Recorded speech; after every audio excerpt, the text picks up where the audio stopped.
तो गाइस अभी हमने एक्टर्स और डायरेक्टर से बात करी, अब हम बात करते हैं रिमेनिंग कास्ट से। तो सर ने जज का किरदार निभाया और इंटरेस्टिंग बात ये है इस मूवी के बारे में कि ये 2002 में जो गोधरा कांड हुआ था उसके लॉयर भी थे। तो राजेंद्र जी आप बताइए, इस मूवी में जब आप काम कर रहे थे तो आपको उसकी रिजेम्बलेंस है जब आप ये केस लड़ रहे थे? हाँ, वो केस खैर मैं अकेला नहीं, इतना बड़ा केस था, इतनी बड़ी ट्रेजेडी थी, तो मैं अकेला एडवोकेट नहीं था, पूरी एडवोकेट्स की टीम थी उसमें। I was one of the advocate. आज भी उस केस से और उस केस की हकीकतों से जुड़ा हुआ हूँ। मेरा उस समय का ये घटना घटी उसके बाद 10-15-20 मिनट में ही मैं वहाँ पहुँच गया था। सैकड़ों लोग पहुँचे थे, उनमें से मैं एक था।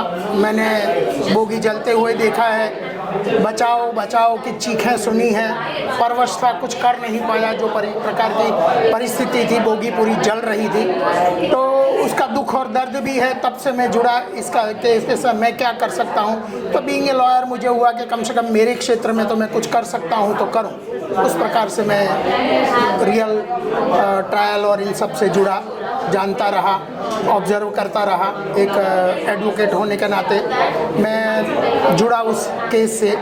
और उसके बाद होते होते जो ये फिल्म बनने की शुरुआत हुई, 5 साल से रिसर्च कर रही थी जो टीम, डायरेक्टर साहब, एसोसिएट प्रोड्यूसर, दोनों 5 साल से रिसर्च कर रहे थे। रिसर्च के दरमियान मुझसे भी मिले, तो मैं जो कुछ भी जानता था वो मैंने सत्य हकीकत जो थी वो बताई। और साबरमती कांड के बाद जस्टिस नानावती मेहता कमीशन जो बनाया गया, उस कमीशन ने अपना वर्डिक्ट दिया, उसको बेस बना के ये फिल्म बनाई गई है। तो उसको रिलेट करते हुए जो हकीकत है सत्य के बहुत करीब है, और मैं उसको अपने शब्दों में साबरमती का सत्य कहूँगा। वो साबरमती का सत्य उजागर करने के लिए 22 साल के बाद जिस विषय को, जिस शब्द को टच करना राजनीतिज्ञों के सिवा कोई नहीं चाहता है, गोधरा आना, गोधरा जाना, गोधरा शब्द को सुनना बोलना, उस कांड से रिलेट होना कोई नहीं चाहता। ऐसे समय में प्रोड्यूसर श्री पुरोहित जी, एसोसिएट प्रोड्यूसर श्री ये अपने अक्षता जी, डायरेक्टर एम.के. सिवाग जी और पूरी कलाकारों की टीम, वो लोग एक हिम्मत करी है, मैं ये कहूँगा। और मुझसे भी कहा, मैंने जज का किरदार उसमें निभाया है। परंतु एक बहुत ही भयानक और गंभीर विषय पर फिल्म बनाने की हिम्मत करी है, वो काबिल दाद है। तो मैम, जैसे इस मूवी में आपने एक माँ का किरदार निभाया, आप अभी थोड़ी देर पहले काफ़ी इमोशनल हो गए थे, तो उसके बारे में बताया कि इस मूवी में काम करते टाइम आपके मतलब कैसा अनुभव रहा इस मूवी में जब आप एक्टिंग कर रहे थे तब? इसका जो अनुभव है वो बहुत ही डिफरेंट है, क्योंकि मैंने जैसे पहले भी कहा है कि हमने कोई लव स्टोरी नहीं बनाई है। जो एक होता है ना कि आप कोई कहानी बनाते हैं खुद से, कहानी मनगढ़ंत कहानी होती है जो आपने सिर्फ फिल्माया है, हमने ऐसा बिल्कुल नहीं किया है। हमने एक ट्रूथ पे फिल्म बनाई है, उस सच पे जो एक्चुअली हुआ है, लोगों ने देखा है, जिसके बारे में कोई बात नहीं करता है। हमने उस कैरेक्टर को जिया है। मैं तो सिर्फ सच में मैंने सिर्फ एक्टिंग की है, एज अ कलाकार मैंने सिर्फ एक्ट किया है, लेकिन सच में जो उसमें जिन बलिदान दिए हैं जिन्होंने, है ना, एक कार सेवक, आपको पता है कि हम सिर्फ लोगों के अच्छे कामों के लिए जाने जाते हैं। कार सेवक अच्छे कामों के लिए जाने जाते हैं, भगवान की श्रद्धा में डूबे हुए होते हैं, और वो उसी भाव से जाते हैं अयोध्या जाकर पूरी तरीके से महापूर्ण आहुति जो यज्ञ होती है उसमें जाते हैं, यज्ञ से वापस आ रहे होते हैं। एक बेबी होती है मेरी गोद में 6 मंथ की, और वो बेबी मेरी गोद में है और मेरा बच्चा मेरे पति, मतलब सब कुछ मेरी आंखों के सामने ख़त्म होता हुआ नज़र आता है मुझे।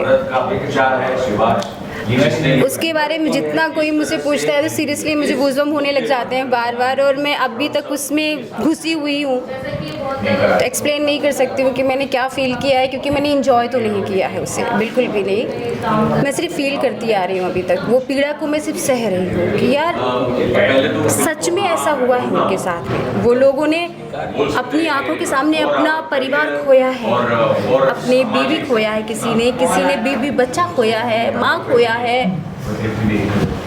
मैंने खुद ने भी उस टाइम पे जब ये सब कुछ हो रहा था, आप बिलीव नहीं करेंगे, मैं कम से कम 2-3 घंटे तक शॉक। और हमारी फिल्म में ज़्यादा VFX नहीं है, मतलब 80% तो हमारे इसमें रियलिटी है और रियल में दिखाया गया है वो, क्योंकि हमारे डायरेक्टर बखूबी इसको निभाए हैं। जिस तरीके से होता है ना, कुछ चीज़ें होती हैं आप कुछ भी कर लो, क्रोमा लगा लो, ऐसे करो, हमने ऐसा नहीं किया है। डायरेक्टर ने बहुत बारीकी से इसमें काम किया है और एक सच बाहर लाने की कोशिश की है। और आपको पता है कि मेरे डायरेक्टर बहुत यंग हैं और उन्होंने पहली फिल्म ही इतनी बड़ी चूज़ की है कि हाँ भाई मुझे यही करना है। और सबसे बड़ी बात थैंक्स टू माई प्रोड्यूसर, क्योंकि मैं हूँ एसोसिएट प्रोड्यूसर, लेकिन बिना प्रोड्यूसर के मेरे ये नहीं हो सकता था पॉसिबल। जिन्होंने सच में, एक होता है ना आपकी फैमिली बनना, एक पिता की तरह साथ देना। आप जब नए होते हैं तो आप पे कोई भरोसा नहीं करता है, नहीं करता है, तो आप पे कोई भरोसा नहीं करेगा। लेकिन वो खुद इस इंडस्ट्री में नहीं है और आप पे भरोसा किए और भरोसा करके यहाँ तक कहीं भी हम लोग को गिरने नहीं दिए। हम लोग जो करते रहे, तो हमारे प्रोड्यूसर बिल्कुल हमारे साथ एक पिता की तरह हमारे सर पे हाथ रहा। और हम, मतलब होता है ना, बहुत सारे चैलेंजेस होते हैं जब हम रियल चीज़ें कर रहे होते हैं तो, लेकिन इन्होंने कभी हम लोग को गिरने नहीं दिया और ना उस जगह पे जाने दिया कि मैं सब कुछ देख लूँगा, आप बस आगे बढ़ो, आप बस करो। हालांकि हमने फिल्मों का ऑफ़र भी दिया था सर को कि सर हम दूसरी फिल्म करते हैं, बड़ी फिल्म करेंगे, कोई दूसरी करेंगे, लेकिन सर ने एक्सीडेंट और कॉन्स्पिरेसी गोदरा ही करना है। अगर करूँगा तो गोदरा करूँगा, शुरुआत में इसी से करूँगा, बिकॉज सर की लाइफ से भी जुड़ी हुई है ये चीज़ें, क्योंकि उन्होंने भी बहुत कुछ देखा था उस समय पे।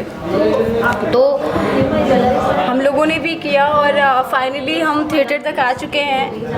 अब वो ऑडियंस के ऊपर है कि वो लोग कितना प्यार देती है हमें, किस लेवल तक की देती है और कहाँ लेके जाएगी, ये आप देखिए। एक साइड के लोग होंगे जो आपको मतलब कह रहे होंगे कि प्रोपोगंडा मूवी है या ये है, तो उसके बारे में आप क्या कहना चाहेंगे सर? चाहेंगे देखने के बाद तो उनको लगेगा, जिसको देखेंगे उनको लगेगा, लेकिन हमने तो हमारे हिसाब से बनाया सत्य के उस पर कि पूरा सत्य दिखाने की कोशिश की है, जितना भी हमको मिला है ना, जितना जो भी एविडेंस मिला उसके आधार पर बनाई है। 5 साल का रिसर्च है डायरेक्टर का और सबने मिलकर मेहनत किया है हम लोगों ने, ठीक है, और हमारी जी जान लगा दिया उसमें। बिल्कुल सर। एक प्रोड्यूसर ही होता है जो सबको चांस देता है, मतलब स्ट्रगलर्स जो होते हैं, जो एक्टर होते हैं, आपके पास बहुत टैलेंट होता है लेकिन आप पे कोई भरोसा नहीं करता है। कोई भी ऐसा प्रोडक्शन होता है जो सिर्फ अपने लोगों को ही काम देता है, लेकिन एक ऐसा प्रोड्यूसर हमारी लाइफ में है जो भगवान का होता है ना, सच में मैं कहूँगी भगवान का अवतार ही है, क्योंकि सीरियसली हम पे कोई भरोसा नहीं करता है। हम जो स्ट्रगलर होते हैं हमें बहुत मेहनत करनी पड़ती है, आपको कोई चांस नहीं देता है। इस सीजन में कौन सा रूप निकल आए जी सही बात। तो ऐसा होता है, सबको चांस देना चाहिए। हम भी बोलते हैं लोगों को एक ही नहीं, सबको चांस देना चाहिए, है ना। नहीं तो कैसे लोगों को कैसे चांस मिलेगा? अब दे लो लोगों को कैसे थोड़े चांस मिलता है। बिल्कुल सही बात। जनता कितना प्यार करेगी अब आप लोग बताइए, और आप लोगों को दिखाना है किस तरीके से, क्योंकि प्रोड्यूसर खड़ा है तो हम हैं जी, है ना। प्रोड्यूसर है तो सब कुछ है, प्रोड्यूसर नहीं तो कुछ भी नहीं। हम कितने भी टैलेंटेड है साइड में बैठ जाते हैं। बिल्कुल सही। ये मूवी 19 जुलाई को आने वाली है, तो गाइस प्लीज़ जाके इस मूवी को देखिए। इस मूवी में आपको दोनों साइड की स्टोरी दिखाई जाएगी, ये नहीं कि कोई एक साइड की स्टोरी दिखाई जाएगी। फिर उसके बाद आप जज करिए कि क्या ये मूवी मतलब रियलिटी को शो करा है इस मूवी ने कि नहीं करा है। And I hope you guys like this video, so please subscribe the channel and share with your friends. मिलते हैं नेक्स्ट वीडियो में।